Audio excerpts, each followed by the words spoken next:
Bonsoir à tous, merci de nous rejoindre dans cette édition de 24 heures Sénat. Voici les titres que nous allons développer ensemble ce soir. Comment mieux accueillir les réfugiés en France? C'est le débat organisé aujourd'hui au Parlement. Manuel Valls a annoncé le déblocage de 2 enveloppes de crédit, 279 millions pour l'accueil des réfugiés, 250 pour l'hébergement d'urgence. Le Premier ministre s'est voulu également ferme en n'excluant pas une fermeture temporaire des frontières françaises. Et puis, coïncidence de calendrier, les Républicains ont organisé ce matin une convention sur l'immigration menée par Nicolas Sarkozy, mais en l'absence notamment de François Fillon ou d'Alain Juppé. Le président des Républicains a lancé un questionnaire pour demander leur avis aux militants républicains sur ce sujet. Et puis enfin, sans surprise, le Sénat a rejeté cet après-midi le paquet neutre de cigarettes, une mesure souhaitée par Marisol Touraine pour lutter contre le tabagisme, mais vivement critiquée par les buralistes. Après donc avoir débattu hier d'une intervention militaire française en Syrie, députés et sénateurs discutent aujourd'hui de l'accueil des réfugiés en France et en Europe. Un débat à nouveau sans vote, au cours duquel le Premier ministre a annoncé des crédits supplémentaires pour l'accueil et affirmé que la France n'hésitera pas à rétablir temporairement le contrôle à ses frontières. On écoute Manuel Valls. La France, fidèle à ses valeurs, sait qui elle est. Elle regarde la situation avec une très grande lucidité. La question des réfugiés, parce qu'elle touche à des vies, à des destins, à des espoirs, oblige à la lucidité et oblige à la rectitude. L'émotion peut soulever des montagnes. Nous la ressentons. Elle nous donne bien sûr de la force, mais elle ne peut être le seul guide de l'action publique. Ce que nous devons à ceux qui fuient la guerre, ce ne sont pas seulement les bons sentiments. Ils peuvent d'ailleurs toujours se retourner au gré des circonstances. Nous devons agir en suivant des principes, humanité et solidarité, mais aussi sérieux et fermeté. Et ce débat sur l'accueil des réfugiés aura lieu aussi ce soir au Sénat. Ce sera à partir de 21h30 et à suivre en direct sur notre antenne lors d'une édition spéciale. L'accueil des migrants, eh bien, plusieurs communes n'ont pas attendu la crise de ces dernières semaines pour accueillir des demandeurs d'asile. C'est le cas notamment de Saint-Maurice dans le Val-de-Marne, la commune du sénateur Christian Cambon. C'est un reportage de Flora Sauvage et Fanny Anotte. Chrétienne d'Égypte, Marianne a fui son pays il y a 6 ans. Elle vit avec son mari et ses 2 enfants à Saint-Maurice, dans le Val-de-Marne. La France lui a permis d'échapper aux persécutions et à l'islamisation galopante de la société égyptienne. Les premières choses, les islamistes là-bas. Les femmes, elles restaient à la maison, elles ne travaillaient pas, elles restaient avec l'enfant, elles faisaient le ménage, elles faisaient les cousines, c'est tout. Après une première demande d'asile rejetée, Mariam et son mari attendent une régularisation. Sans papier, elle a choisi de garder l'anonymat. Tout le monde respecte l'autre, mais on a vécu mieux aussi. Les bonheurs en France, ça c'est important pour nous. Comme Mariam, de plus en plus de réfugiés affluent en région parisienne. Saint-Maurice accueille depuis plusieurs années des étrangers en exil. Direction des solidarités, bonjour. Et la pression ces dernières semaines se fait de plus en plus forte. Dans les premières années de mon mandat, on avait beaucoup de familles baltiques qui arrivaient de Russie, de l'Ukraine, des Tchétchènes. Et on a toujours aidé les familles en difficulté, on a toujours scolarisé les enfants. Pour cette commune de 15 000 habitants, la prise en charge d'une vingtaine de familles de réfugiés pèse sur le budget de la ville. C'est la scolarisation des enfants, qui est donc incombe à la ville, c'est la cantine scolaire, c'est aussi l'aide alimentaire, sous forme de chèques services, de chèques alimentaires qui sont distribués aux familles. Pour une ville comme Saint-Maurice, en année courante, c'est quand même 55 000 €. Pour aider les communes, l'État a promis 1 000 € par place d'hébergement supplémentaire créée, une aide jugée bien dérisoire par les principaux concernés. Les migrants, c'est aussi le thème de la convention organisée aujourd'hui par les Républicains. À l'issue de cette matinée de travail, les militants sont repartis avec une liste de 11 questions sur l'immigration. Questions sur lesquelles ils vont pouvoir voter par Internet dans les 48 heures. Une façon pour Nicolas Sarkozy de reprendre la main sur ce débat dans son parti. Le reportage de Louis Sibyl et Géraldine Bavoilo. S'ils disent oui, ce sera littéralement un plébiscite pour Nicolas Sarkozy. 12 questions chocs sont posées aux adhérents des Républicains. 12 questions qui reprennent pour beaucoup les idées du chef du parti sur l'immigration.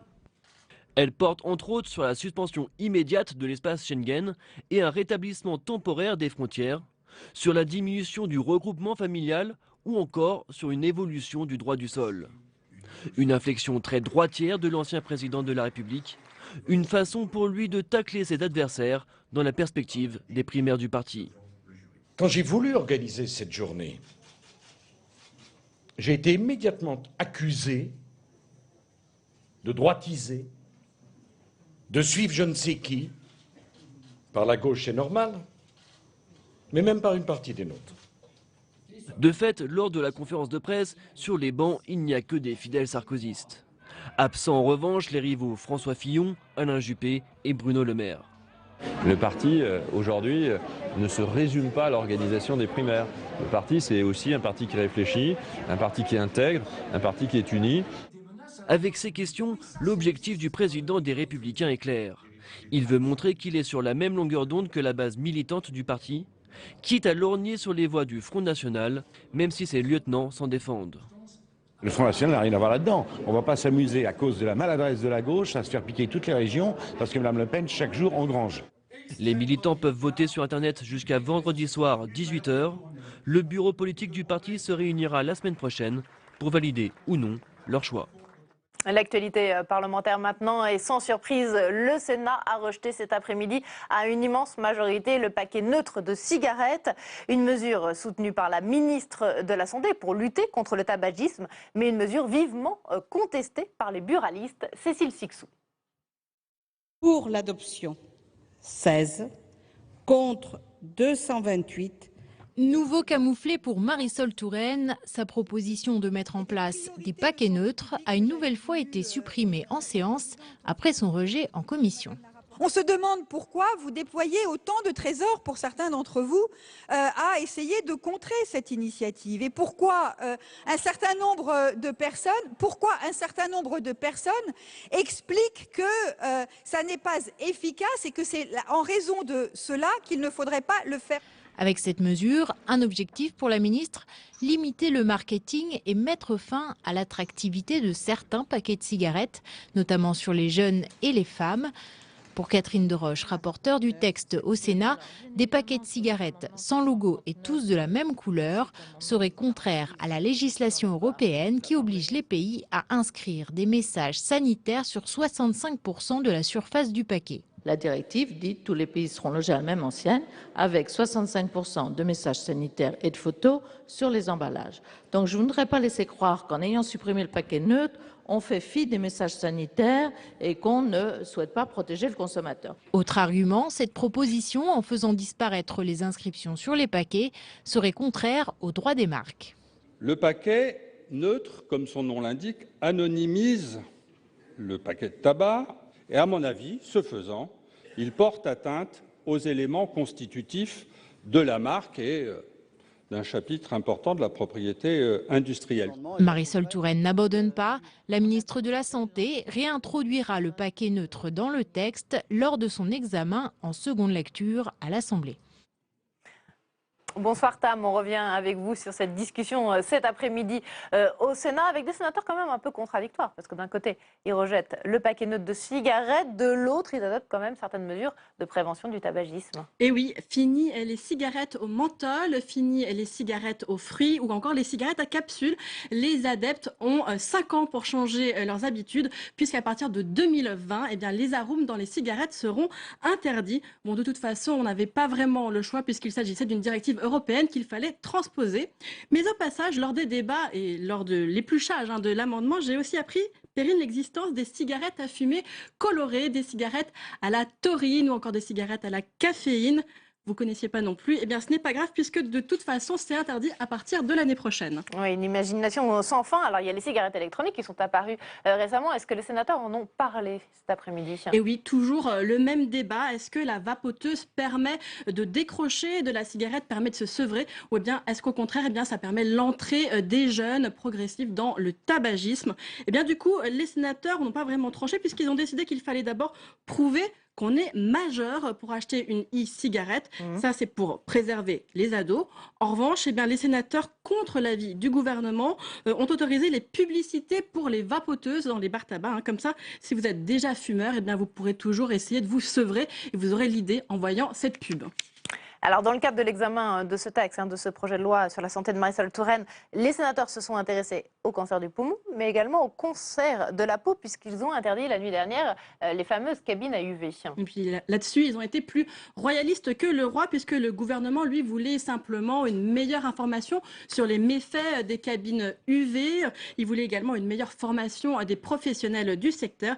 Eh bien, lui, le Sénat les a purement et simplement interdits la nuit dernière, car c'est prouvé. Ces cabines ont un impact très nocif, très négatif sur l'apparition des cancers de la peau, cancers qui ont plus que doublé en France ces 10 dernières années. Reste que le principal ennemi de la peau, ça reste quand même le soleil, et on n'a toujours pas trouvé comment l'interdire.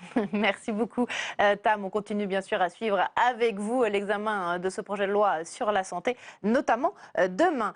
C'est une réforme impopulaire pour tout gouvernement et pourtant il faudra peut-être modifier l'aide personnelle au logement pour faire des économies. C'est en tout cas ce que préconise la Cour des comptes et un rapport du Sénat, le rapport du sénateur Philippe Dallier. Il dénonce l'effet parfois pervers des APL. Paul Bouffard. Inéquitable, l'aide personnelle au logement provoquerait l'inflation des loyers. Selon Philippe Dallier, un propriétaire qui loue intègre dans le calcul du loyer le montant de l'APL de son locataire. Les loyers s'envolent, un constat que le sénateur-maire fait dans son département. Je vois beaucoup de gens qui payent 700, 800, 900 euros de loyer. Donc ça fait 20 euros du mètre carré en plein milieu de la Seine-Saint-Denis. On voit bien que si le locataire ne bénéficiait pas des APL et de manière importante, le propriétaire qui loue ne trouverait personne pour prendre ses loyers, ses appartements à ce niveau de loyer. Et donc c'est là où nous disons qu'effectivement l'APL peut avoir un caractère inflationniste et qu'il conviendrait de mettre en place un mécanisme qui serait dégressif en fonction du niveau de loyer. Aujourd'hui, 6,5 millions de Français touchent l'APL, une dépense de 17 milliards d'euros en 2013. Sur le dossier, Éric Bocquet reconnaît la contradiction quand il s'agit de serrer la ceinture. C'est une politique publique essentielle pour la cohésion sociale de ce pays, mais on est confronté au hiatus, évidemment, qu'en même temps, et la Cour le répète, il convient de veiller au redressement des dépenses publiques, et forcément il y a un hiatus évident, une contradiction qu'on ne peut pas gérer de cette manière, assurer le développement du logement social et redresser les comptes publics. Voilà une dépense utile, en tout cas c'est ce qu'on défend toujours nous dans les projets de loi de finances, on aura l'occasion de le refaire dans les prochaines semaines. Des préconisations qui seront présentées sous forme d'amendements en novembre lors de l'examen du projet de loi de finances 2016. La Cour des comptes s'alarme de la dérive des comptes de la sécurité sociale. Il n'y aura pas de retour à l'équilibre avant 2021, selon les magistrats de la rue Cambon, qui regrettent l'absence de réformes de grande ampleur. Un dérapage qui inquiète aussi le rapporteur du budget de la Sécu au Sénat, Jean-Marie Van Hunrenberg. Il auditionnait ce matin Didier Migaud, le président de la Cour des comptes. On l'écoute au micro de Sophie Normand. Dans l'assurance maladie, il nous a notamment notifié qu'il y avait des améliorations à apporter pour les soins infirmiers et donc aussi pour les kinés. De la même façon, il nous a signalé qu'il y avait des systèmes très divers pour les pensions de réversion qu'il faudrait peut-être harmoniser. Et ce autre point qui est à signaler, c'est la comparaison qu'ils ont entrepris à la Cour des comptes avec l'Allemagne. Le système allemand, lui, est excédentaire. Chez nous, malheureusement, c'est 100 milliards de déficit.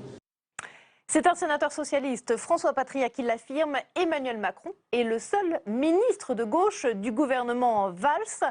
Une déclaration qui détonne au Parti socialiste. On se souvient que le ministre de l'économie avait été un peu persona non grata à l'université d'été de La Rochelle après ses critiques contre les 35 heures. L'affirmation de François Patria n'est donc pas partagée par tous les sénateurs de gauche, comme a pu le constater Alexandre Darmon.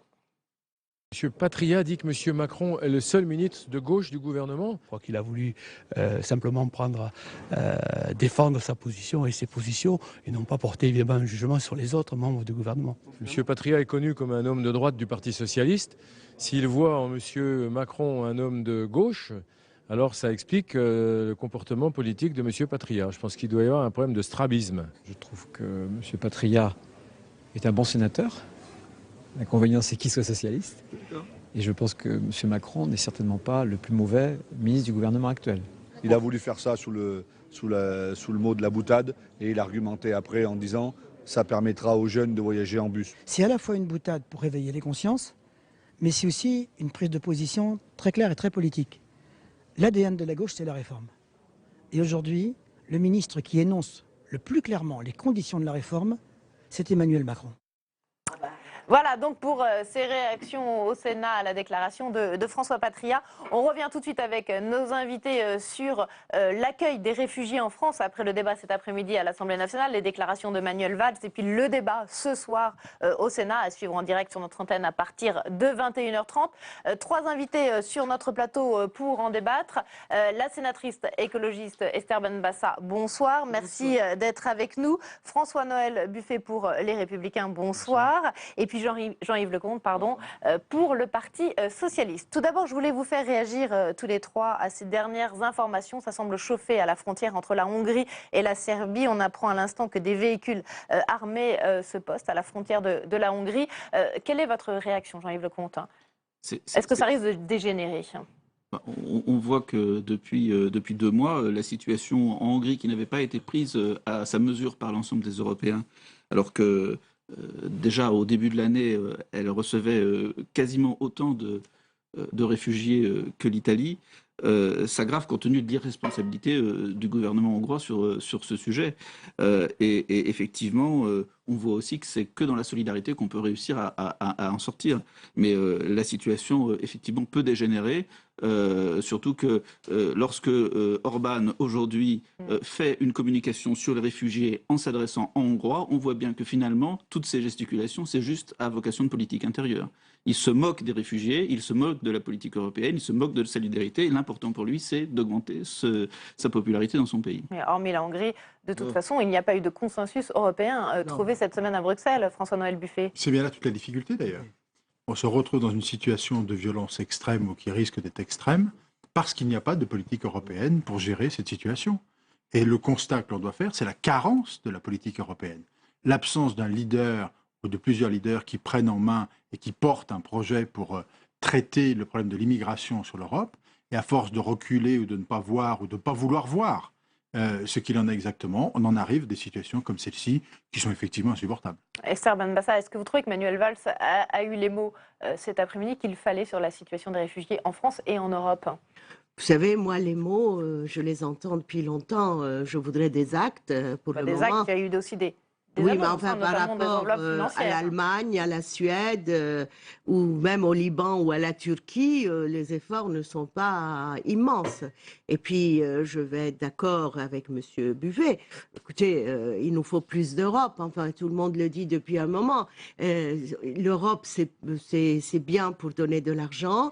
L'Europe, c'est bien pour la bureaucratie. Mais quand l'Europe doit se mettre en route pour prendre des mesures devant une telle crise, eh ben, l'Europe n'est pas suffisamment ouverte et européenne.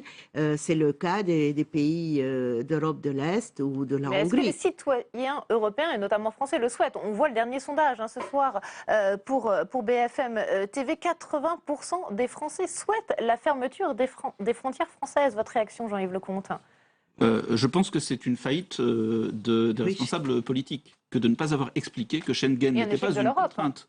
Schengen n'est pas une contrainte par rapport à la situation que nous devons affronter. C'est au contraire un outil qui mérite d'être renforcé pour faire que la zone Schengen soit plus sécurisée, qu'il y ait une meilleure contrôle aux frontières. Mais c'est certainement pas une contrainte qui doit être... c'est quand même plus facile de contrôler les frontières Schengen bien et en solidarité et en bonne compréhension entre les pays, ce qui ne se fait pas aujourd'hui, que d'imaginer que chaque pays est capable de faire séparément. Surtout dans un cas où, dans la situation actuelle, où je ne suis pas d'accord avec François-Noël Buffet, il ne s'agit pas de gérer la politique migratoire européenne, parce que ça, on peut progresser petit à petit. Là, il s'agit de faire face à des gens qui viennent en Europe parce qu'ils font face à un génocide, il faut le dire. Et puis faire face à une situation de crise très forte en ce moment. Manuel Valls l'a dit à l'Assemblée nationale cet après-midi, la France n'hésitera pas à fermer temporairement ses frontières. Ça vous satisfait? C'est très nouveau. En tous les cas, les annonces faites par le Premier ministre aujourd'hui sont des annonces qui étaient contestées ou même pas évoquées il y a encore quelques jours. Donc on a une prise de conscience politique du gouvernement sur ce sujet-là. On peut s'en satisfaire, attendons de voir les actes. La réalité de la situation que l'on vient d'évoquer, c'est qu'effectivement Schengen doit être refondu, c'est une certitude, mais dans l'urgence, il y a impérativement besoin que les gens sont paniqués. Les gens sont paniqués, les populations sont inquiètes. Pourquoi? Parce qu'on ne leur explique pas vraiment la situation. On leur envoie des tas d'images de partout, on n'explique pas la situation. Ce qui aurait été préférable, c'est que le président de la République prenne le temps de dire ce qui se passe, de dire on va traiter les réfugiés en urgence, on s'organise à l'échelle de Schengen et de l'Europe pour traiter les réfugiés en urgence, et ensuite on éloigne ceux qui ne relèvent pas de cette protection-là. Il faut dire les choses. Mais c'est tellement, mais ça a été dit, mais avec quel retard? Avec quel retard? Il n'y a aucune anticipation de cette situation qui est pourtant connue depuis très longtemps sur le sujet. Il ne faut pas s'étonner qu'aujourd'hui on soit débordé. Écoutez, bien sûr, je regrette, enfin, rien de nouveau. Enfin, moi, je suis cette question depuis un moment. Je travaille avec les réfugiés. Écoutez, c'est pas nouveau. La France n'a pas été généreuse dès le début. Et maintenant, elle voit que l'Allemagne a fait un pas en arrière. Mais l'Allemagne, il ne faut pas oublier qu'elle va recevoir plus de 800 000 réfugiés, qu'elle a reçu en un seul week-end 20 000. Nous, on va recevoir 24 000 en 2 ans. Alors, si l'Allemagne recule un petit peu, c'est pour gérer quand même ce flux de réfugiés. Mais là, on ne peut pas maintenant de nouveau faire un pas en arrière. Nous n'avons pas une politique suivie face à cette crise migratoire. Et là, je crois qu'il est temps de prendre des vraies mesures humanistes, des vraies mesures de gestion de la crise, et nous n'en sommes pas capables. Et les réfugiés le savent bien, ils ne veulent même pas venir chez nous. Alors, 26 000 réfugiés de plus sur 2 ans en France, c'est faux. Ouais. C'est faux. C'est... Nous savons que ce sera beaucoup plus. Bien évidemment que ce sera beaucoup plus. Donc il ne faut pas mentir, c'est faux. C'est la raison pour laquelle il faut impérativement organiser à l'échelle internationale un dispositif qui permette de regarder, d'étudier les dossiers individuellement le plus vite possible pour distinguer ceux qui relèvent de la protection de ceux qui n'en relèvent pas et en même temps sécuriser l'entrée sur le territoire européen. Ce sont les fameux hotspots qu'on veut installer aux portes de l'Union Nous les avons demandés depuis longtemps. Ils sont proposés. Demain, par exemple, j'irai à Catane demain pour voir justement à cet endroit-là l'installation potentielle, puisque c'est prévu, de hotspots et voir comment les choses se font. Jean-Yves Leconte. Oui, mais ce que vous dites, Monsieur Buffet, c'est finalement rien de nouveau par rapport au débat sur l'asile qu'on a eu en juin. Là, le sujet, on voit bien, il y a besoin de décisions beaucoup plus rapides. La politique d'asile en Europe, on a mis plus de 4 ans à négocier des directives qu'on a transcrites au bout d'1 an et qui sont loin d'être satisfaisantes. Mais maintenant, on doit faire face à une situation d'urgence. Et face à cette situation d'urgence, il faut effectivement que les responsables politiques prennent la responsabilité, non pas de faire peur aux gens, non pas de leur dire qu'il y a des problèmes de sécurité, non pas de leur dire... Mais est-ce que c'est pas trop tard, Jean-Yves Leconte? Mais de toute façon, bien entendu que c'est tard. Parce que nous sommes tous avec la bactérie du Front National dans la tête à se dire « Oh, l'opinion publique a peur de... » Et est-ce que le gouvernement on a 60 000, n'a pas été paralysé par la bactérie du FN? On a 60 000 demandeurs d'asile en France en 2012, 2013, 2014, 2015. Pendant ce temps-là, l'Allemagne s'est multipliée par 2 entre 2013 et 2014, elle l'a encore multipliée par 3. Et nous, lâchement, on était contents de 60 000 qui stagnent. Et ben voilà. Et on était lâchement contents de ça. Pourquoi? Bien parce que finalement, on se dit oui, l'immigration en France c'est pas populaire, donc on va rien faire pour. Oui. Alors bien entendu, on a réformé l'asile pour pouvoir être efficace et pour quelque part se préparer aussi à cet afflux. Mais c'est pas suffisant. Maintenant, il faut des moyens. Mais on a besoin d'avoir quelque chose de beaucoup plus clair sur d'abord la chance. Et je suis convaincu que pour l'Allemagne. Après sa réunification et l'agenda Schröder 2010, c'est la 3e grande chance de l'Allemagne, ce qui lui arrive aujourd'hui, si elle arrive à bien sortir de ça, parce que elle a aussi un problème pour son économie. Et il faut qu'on arrive à faire la même chose ici. Esther Benbassa. Écoutez, moi je suis de nouveau choquée, mais en même temps, comme je suis historienne, je ne suis pas choquée. Il y a toujours eu en France une gestion sécuritaire des réfugiés. En 1938, ensuite en 1939 avec les Espagnols, les Républicains, ensuite toutes les vagues de réfugiés ont été gérées de cette façon-là. Et aujourd'hui, on laisse aux maires trouver les moyens, on se débarrasse d'une gestion intelligente, novatrice, à la hauteur de la crise. Non, on a toujours eu en France, regardez, écoutez, quand on lit Jaurès, au 19e siècle, à la fin du 19e siècle, il appelle les Français à s'intéresser à ces réfugiés arméniens qu'on a enfermés à Marseille dans des camps. Il faut arrêter avec ça, on ne peut pas continuer et rater notre chance, comme l'a dit mon collègue, parce que ces réfugiés viennent de la classe moyenne, il ne faut pas les confondre avec les immigrés économiques. Ces gens-là ont de l'instruction, ces gens-là sont capables de travailler, ils ont des métiers et c'est une chance aussi pour l'Europe, et ce n'est pas un malheur. Mais si nous continuons à regarder le FN et la droite pour faire de la politique, pour gérer la politique, pour gérer les réfugiés et faire de la politique dans le sens de la droite, ben voilà à quoi on aboutit. Oui, deux mots simplement. La situation de la France avec celle de l'Allemagne est totalement différente sur le plan économique, sur ce qu'évoquait notre collègue Lecomte. Première chose. Deuxième chose, Madame Merkel a aujourd'hui changé de position parce qu'elle a accepté au début. Aujourd'hui, elle est en net recul, mais on peut comprendre, il y a un effet d'appel d'air qui est absolument réel. Il ne faut pas l'oublier non plus. Enfin, le troisième sujet, c'est tout de même le fait que nous n'avons rien, le gouvernement actuel n'a rien anticipé de la situation. À Calais, la semaine dernière, dans la jungle, quand je suis allé à Calais, on a un vrai sentiment que les choses sont laissées aller et qu'on n'essaye pas justement de distinguer là-bas ceux qui demanderaient éventuellement la protection de réfugiés et les autres, même s'ils sont minoritaires. On laisse filer les choses. Il y a un vrai désengagement de la République là-dessus.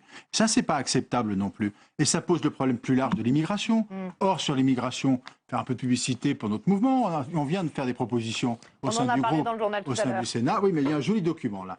Donc, je vous invite à le lire. Il est très intéressant sur le sujet. Mais au-delà de cela, véritablement, il y a urgence. Il y a urgence à ce que nous proposons, c'est qu'il y a urgence à ce que les moyens de l'État actuel vos propositions, soient pris pour tout de suite prendre en charge ceux qui relèvent de la protection sans attendre et éloigner les autres parce que c'est absolument nécessaire.